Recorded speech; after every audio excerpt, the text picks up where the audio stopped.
What is it about spectacular American business success stories like Facebook that brings out envy and resentment? Facebook has 2 billion monthly users.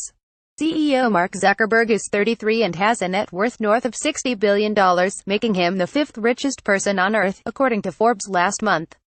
His company is also accused of allowing misuse of its users' personal data to help elect President Donald Trump.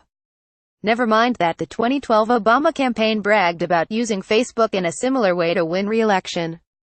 So, when it comes to Facebook and Zuckerberg, what's not to hate? Industrial pioneers and visionaries like John D. Rockefeller in oil and Andrew Carnegie in steel found themselves vilified in newspapers as robber barons, a label popularized by a New York Times writer. Never mind that the price for kerosene continued to fall even as Rockefeller dominated the industry, just as the price of steel continued to fall despite Carnegie's alleged greed. IBM found itself under investigation by the Department of Justice in 1969 for antitrust violations. Those complaining about the company's alleged abuses were not consumers but competitors. IBM management devoted so much time and resources to fighting the antitrust lawsuit until it was dropped 13 years later for being without merit. That business suffered. One could argue that IBM never fully recovered. Microsoft became a target of antitrust regulators at the DOJ in 2001 for the company's alleged illegal bundling. Then CEO Bill Gates learned that without lobbying clout in Washington, D.C., the regulators could come knocking. And they did. Now comes Facebook. Full disclosure, I do not have a personal Facebook page. I never understood why people willingly give out information on their personal lives, whether they are in a relationship, etc., on a billboard for anybody to see. Clearly, 2 billion Facebook users disagree with me.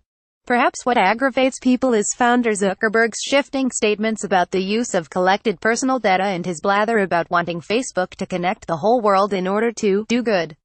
Guess he thinks nobody saw the movie, The Social Network, and the vicious big money lawsuit he was involved in over who founded Facebook. Zuckerberg is a businessman. Zuckerberg agreed to testify before Congress to address accusations of violating the privacy of users' personal data. What privacy? The agreement between Facebook and users could not be more clear. Facebook can collect your data. Facebook can and will use your personal data to make money. Its privacy policy states in part, depending on which services you use, we collect different kinds of information from or about you. Things you do and information you provide.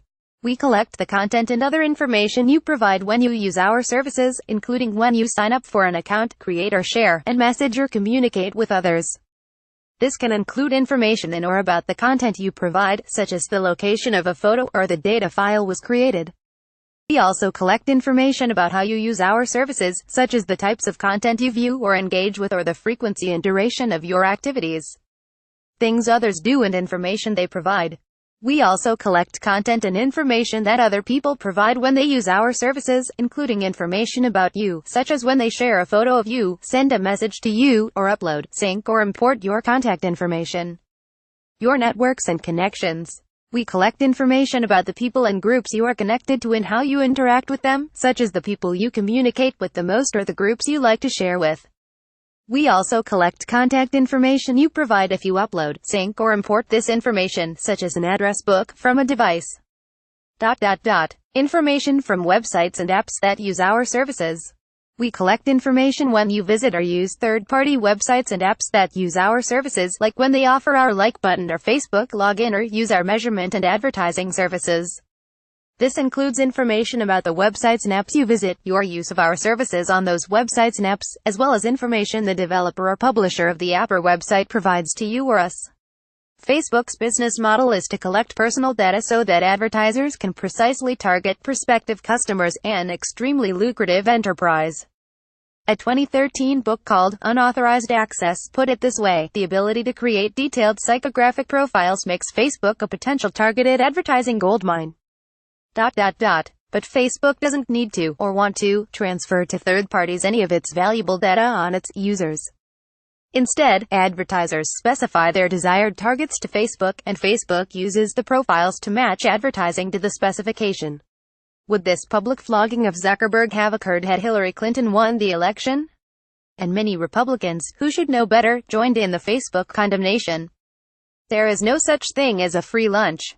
If you think something is free, you are likely the commodity.